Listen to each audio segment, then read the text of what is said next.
Welcome to Despatches, a short-form podcast from the old front line, and me, military historian Paul Reed. In these shorter podcasts, we'll tell some of the quieter, smaller stories of the Great War.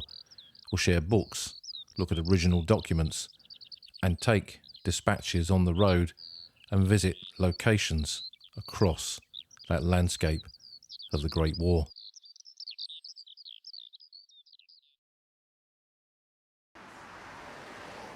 It's a winter morning in Flanders, and I mentioned that dispatches will come on the road, and you can hear that I'm literally on the road now with the noise of cars, with the modern world interacting with the old world, because I'm standing at the entrance to a military cemetery from the Great War, Coxeter Military Cemetery, a cemetery in the sand dunes. And we're going to go through the gate and enter the cemetery. Now, this is a cemetery that's set back from the road amongst the sand dunes, and I'm on a little path. It's a frosty path this morning, running alongside some modern houses, and it's foggy. And at this time of year, when you visit the old front line, you kind of think about conditions on the battlefield more than a century ago, that men might not have been fighting necessarily at this time of year, but they were still existing in those trenches of the Western Front. And it was pretty cold as it is today. I mean, I've got modern Gore-Tex and decent boots, and they had none of that, but yet they were still living in these positions here on the Western Front. And where we are, where this cemetery is located, Coxeter is a little seaside town just inside Belgium, just down from Dunkirk and up towards the town of Newport, where we're going to go to later. And that's where the Western Front either began or ended, depending on how you look at it, where the trenches ran out on the beach and the North Sea and Channel coast. So this cemetery, quite a big one, there's over 1,600 burials in here, is a cemetery that is from this part of the front. And we often kind of use that phrase, forgotten front, and if there was ever a forgotten front of the Great War involving British and Commonwealth forces, it would be this part up here at the top end of those trenches of Flanders, where British forces were for only a short, relatively short period of the First World War. So I'm going to continue down this frosty little path. There were some church bells ringing in the distance a minute ago, and typically as soon as I've switched this on, they've kind of faded away. But we're just coming up to the entrance of the cemetery now. It's a Lutyens designed cemetery. Edwin Lutyens, one of the principal architects of the Commonwealth War Graves Commission, and it's got two pillars at the entrance to the cemetery with kind of funeral urns on top, and then two very distinct shelters. And I'll put some pictures of the cemetery onto the podcast website.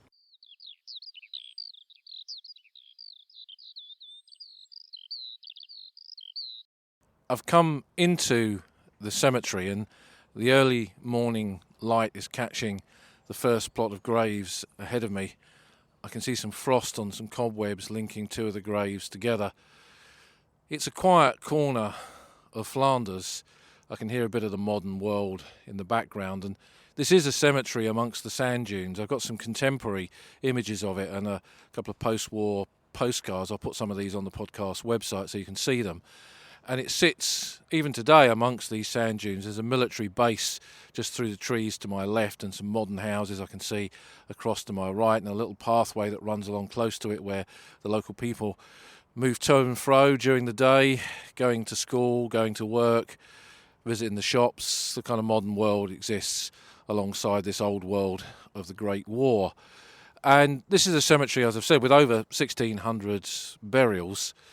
Most of the men who are buried in here are identified soldiers, so we know who they are, and that is incredibly useful when it comes to understanding these cemeteries, because it means we can look at their units, look at their backgrounds, and we can get a kind of sense of the men and the regiments and the battalions and the units that pass through this part of the front.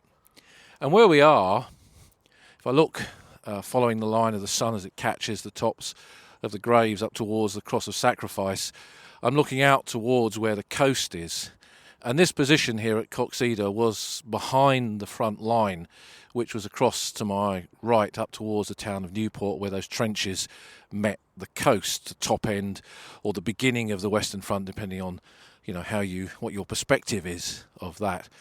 And the British Army was only up here for a very short period of the war.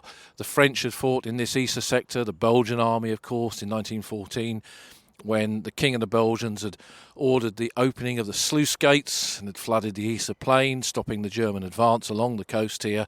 And the Belgians had fought the Germans there alongside the French. The front had stabilised and the trenches were dug in that area along the Yser Canal that ran through that area around Newport down towards Ypres, further down into Flanders. And the French and the Belgians held that sector for much of the rest of the war. But in 1917, the British troops moved up here to take part in a possible amphibious landing along the Belgian coast, to land troops to bypass the Western Front positions and land troops to take out some of the key submarine bases. German U-boats were harassing the shipping in the North Sea and the English Channel.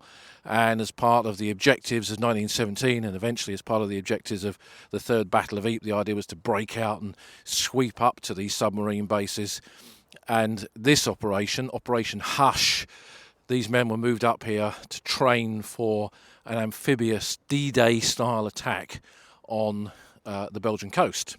But this was something that was not really achievable in the context of the First World War. While they began to look at modifying Mark IV tanks with special tracks to be able to get across the sand and up over the dunes and sea walls and things like that, kind of funnies we'd call them a generation later in the preparation for D-Day, and they were going to use barges to bring the troops in, no landing craft, nothing like that.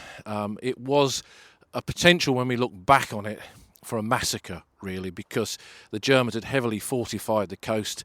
Up at Knockerheist further along, they had a massive gun battery there that could lay down heavy fire, and eventually the plan for this amphibious landing was abandoned.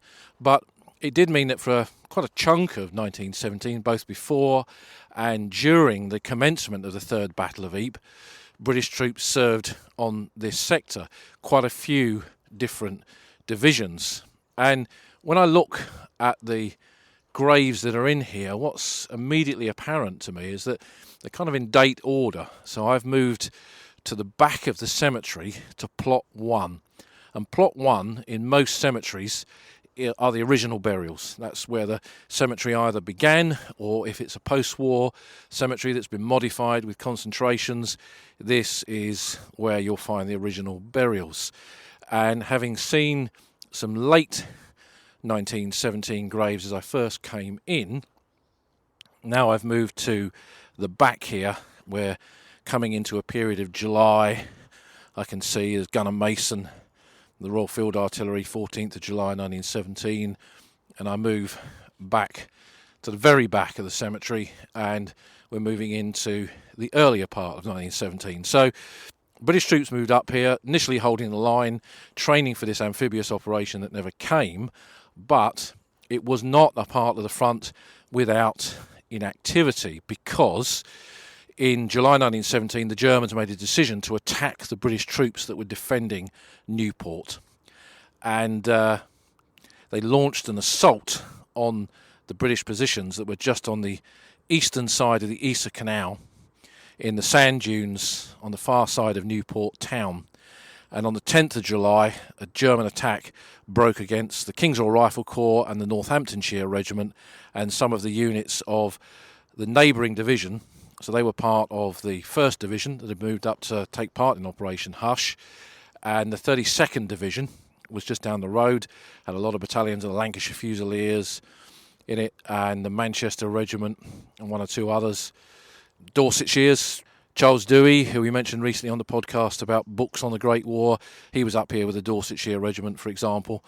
And the attack broke principally against the KRRs and the Northants, who suffered heavy casualties in that area. Many of their men are commemorated on the Newport Memorial to the Missing. But I would guess, as I walk through this cemetery later, I'm going to find quite a few men from that period as well. But I come right to the back, and here we are, some of the original graves. A lot of gunners I can see around me now, which is not surprising because both the Royal Field Artillery, the Royal Garrison Artillery and the Royal Marine Artillery had gun positions in the sand dunes here, firing on this part of the front. Royal Marine Artillery had the 15-inch howitzers, for example, and they were firing up with heavy guns quite some distance. So those graves kind of mirror the experience of this particular position being a gunner's position where field guns, heavy guns were placed to fire in support of the troops up on the front line. But as I scan my eyes across the graves, I'm beginning to see infantry regiments, and there's quite a lot of men from the Highland Light Infantry in here as well. They had battalions in the 32nd Division, and I'm beginning to already see Lancashire Fusiliers and Manchesters, and I know that there are a lot of graves from all of those regiments within this cemetery. So it's a part of the front where, by looking at the headstones, we can kind of see, knowing what the order of battle of units are, we can begin to see a commonality between them because they're essentially the order of battle of these different divisions. 1st Division who were up here for a while training, then the 32nd Division, and then later 49th West Riding Territorial Division. There's a lot of lads from Barnsley buried in here, and Rotherham from the 1st, 5th York and Lancs, the local territorial battalion, and also the 42nd East Lancs Division. They'd come from Gallipoli to Palestine and Egypt, and then to the Western Front in 1917, and they served on this sector too. So it's kind of a short period of the war, kind of snapshot of the war, but a lot of different divisions and units involved in it, and this cemetery pretty much reflects that.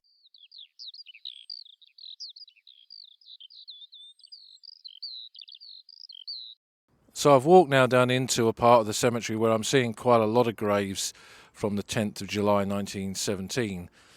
So on the northern part of the Newport front that day, the King's Royal Rifle Corps and Northamptonshire Regiment were holding the line just to the east of the Easter Canal, and then to the south around Newport Town and the extension of the Easter Canal towards where the Belgian positions were.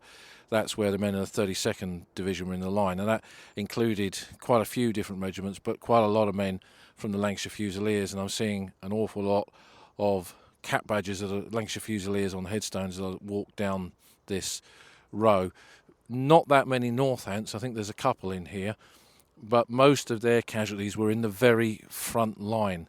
And what happened there was the Germans bombarded their positions that were right up alongside the beach, kind of cut them off with a box barrage, and also demolished with artillery all of the bridges behind their positions. And the forward trenches were all overrun by the Germans, and a large number of men were taken prisoner because the only means of escape was to swim the Easter Canal. So if you couldn't swim, you couldn't get across that canal, and you ended up staying behind and being captured by the Germans. And of the 2 battalion commanders, the KRR commander was killed. The Northampton's one, he was taken prisoner in his command post, his battalion headquarters. So it was quite a tough day for those 2 battalions. And to the south, the other units came under tremendous bombardment. Although their positions weren't overrun, they took quite a lot of casualties, some of which we see in here. But the King's Royal Rifle Corps and Northampton's casualties, most of their dead were probably buried by the Germans in their trenches, and their bodies never recovered. And their names are commemorated on the Newport Memorial to the missing. The sector then went quiet. The Germans had pushed the line back a bit, and the front line now was right alongside the Easter Canal on the northern end of Newport itself as it came up into the kind of entrance to the harbour where the mole, the jetty was. And Charles Dewey writes about that sector being there in the trenches after that battle and looking down onto the beach, a place where children had once played and where now there was barbed wire on the sand and it would glint in the moonlight. And there was a strange kind of war with the waves lapping up against where the final trenches were, and out to sea a naval flotilla would keep a constant guard, as would the Germans with their own naval flotilla. So that was the kind of flank of the Western Front. It was a naval flank in the sea. So we mentioned in a previous episode about the importance of naval history in the Great War, and that understanding of the naval side of the defence of that top end of the Western Front is all part of it. And I've just walked up to a couple of Australian graves here. Now, this is not an Australian sector. There were some Australian field artillery units up here, but there were also Australian tunnellers, and they worked on some of the subways for the forward positions. So there were tunnels that were dug up towards the front line, and there was a mining and boring company that pushed push pipe mines underneath the German positions. I'm not sure that any of those were ever used on any kind of great scale, but this is the kind of Anzac contribution, the Australian contribution to this part of the front. I suspect that many Australian visitors to the Western Front battlefields were not aware that Australian soldiers were right up here on this part of the front, but there are a handful of graves in here that testify to that. And I'm looking, just walked up to Lieutenant Doherty, MC, Australian Field Artillery, who was killed here on the 25th of July 1917 with his gun somewhere here in the sand dunes. The sun's risen a little bit now as the morning has moved on, illuminating the tops of the graves and the trees in the dunes that surround the cemetery. It's quite an atmospheric cemetery in that respect, in that these are men who died in that kind of sand dune battlefield alongside the town of Newport in that top end of the Western Front, and here they are buried amongst the sand dunes forevermore in this silent city of the dead. But I think that when you come to visit these cemeteries, you begin to kind of get a way of reading cemeteries, really, that you look for things. So you look for commonality, you look for lines of cap badges, you look for headstones close together, and I'm looking at a little collection of that now. Again, two gunners, I mentioned there's a lot of gunners in here, Gunner Bonnell and Gunner Holden, both in the Royal Field Artillery. Very similar numbers, 700-836 and 700-506, so they're part of probably a territorial field artillery unit, perhaps in the West Riding Division maybe, who were up here, the Yorkshire Territorials, and they've died the same day, 24th of July 1917, and are buried side by side. And that's not uncommon, men buried side by side by their comrades, and you can kind of almost imagine a little burial here where the men from their battery, perhaps from their gun team, have come to bury these two lads, and they've all stood here and laid their mates to rest. And as I mentioned before on the podcast, you know, coming back to the battlefields with veterans all those years ago, that was often an impetus for them to return, to seek out graves like this, to find those comrades that they'd often buried. And then you have graves of infantry soldiers. There's 3 men in Lancashire Fusiliers here who died on the same day, 22nd of July 1917. Most likely shell fire, which was the greatest kind of leveller on the battlefield.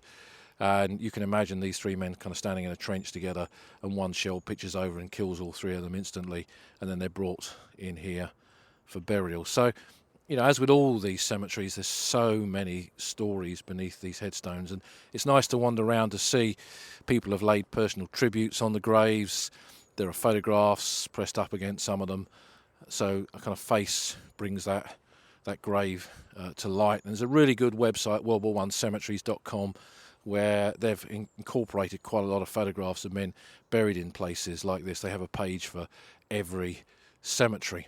So I always feel that, you know, on one level, kind of all the cemeteries are the same. There's a standard layout. It varies to a degree. There's a cross of sacrifice in here because it's a larger one. There's a stone of remembrance. There's a register box where you can get the cemetery register and you can look up the names and find out further details, and a visitor's book that you can sign. And to the casual visitor, they probably do all look the same, but each one is its own time capsule, has its own story. And they're not here, as I've said before in this podcast, these cemeteries are not here by accident. They're here because of some kind of event or some reason or some involvement of the British and Commonwealth forces. And this one is here as a principal wartime burial site for the men who were in these trenches at this top end of the Western Front. There were some other smaller cemeteries in this area which were closed. Some moved into here, some moved into Ramscapel Road Cemetery, which is another British cemetery just down the road.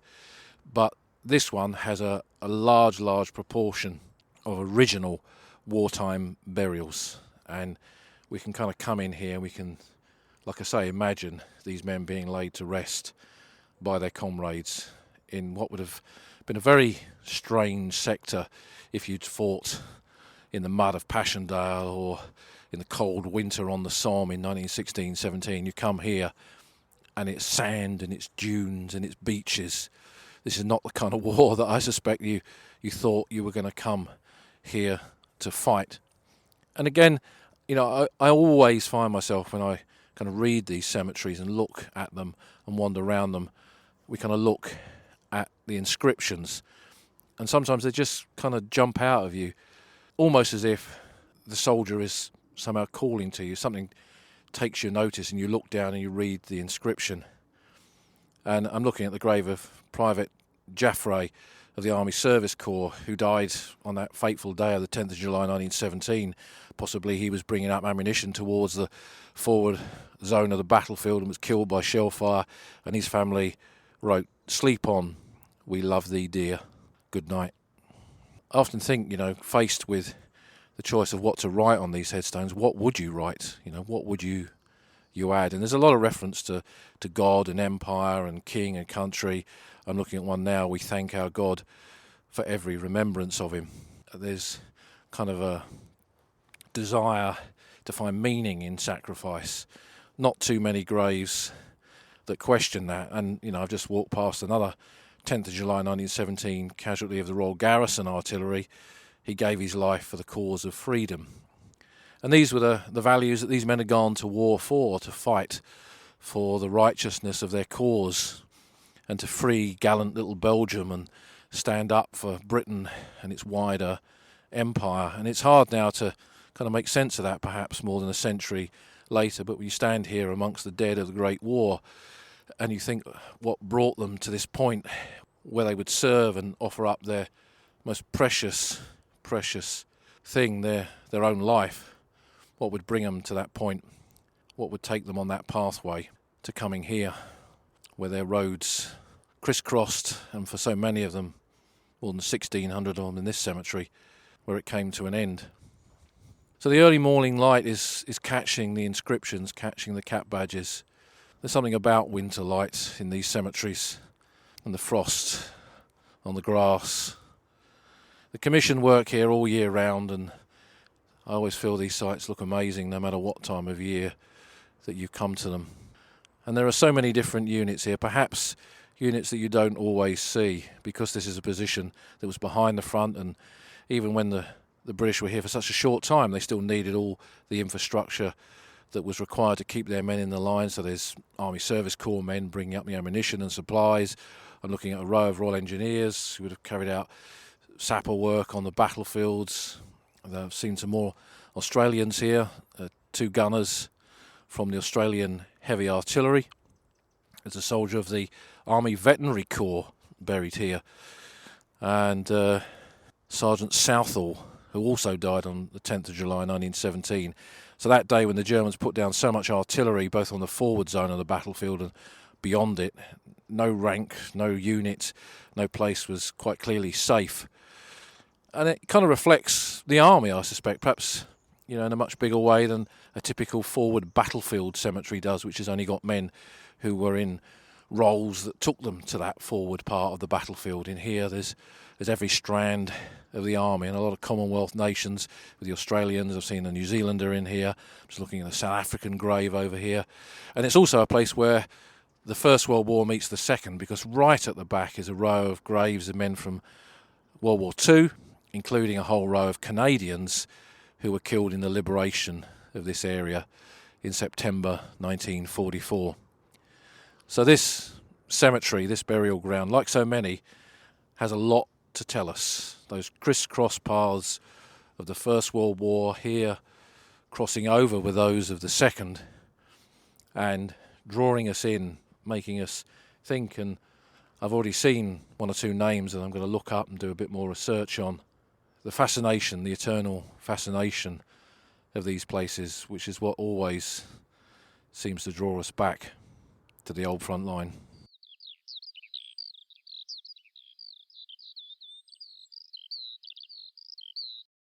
You've been listening to Despatches, part of the Old Front Line podcast, with me, military historian Paul Reed. If you've enjoyed this episode, please think about leaving a review on your favourite podcast platform.